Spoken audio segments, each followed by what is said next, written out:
a ver, que ela colabora. Isto é subvencionado exclusivamente os europeos, ou non ter o goberno central presupostos, lóxicamente non pode aportar fondos ahora nesto, non? Unha vez máis tamén redunda en que non ter presupostos xerais o Estado tamén repercute nos concellos pequenos que non poden acceder a esos fondos. Ben, sabedes que a Deputación si se comprometeu a aportar unha partida importante, porque o 30% tiña que ser aportado polos concellos. E a Diputación xa parte con cuartos. Hai un compromiso, creo que de 2 millóns e pico, da aportación provincial, co cual vai a liberar un pouquiño as arcas dos concellos para elaborar este proxecto. Como dicía Tino, pois partimos dun documento xa feito, que é de agradecer, que é a Axenda Urbana do Barco.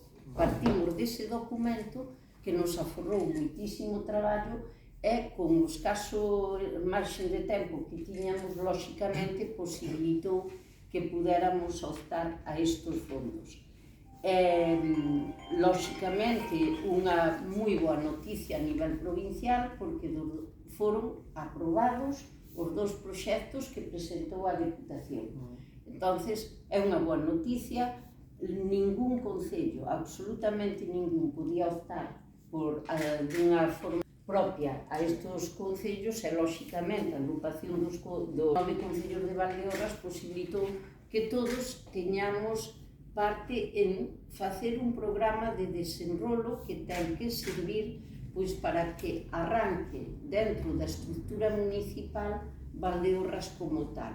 Hai accións, bueno, como dicía Tino, Coopera Valdeorras, lóxicamente, van en concellos que teñen que facer unha acción casi conxunta para agrupar actuacións que nos engloben a todos. O mismo que o resto das medidas, non? Cada un foi poñendo o que consideraba. Este proxecto vai moito metido pola beira do Sil que nos envolve a todos, non?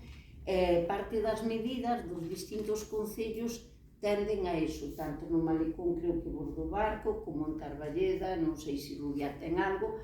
Bueno, pois cada concello foi metendo actuacións que consideran que si vertebran a comarca e que si van a facer unha unidade nun territorio dentro da provincia de Ourense que está moi ben definido, os 9 concellos de Valdeorras, non?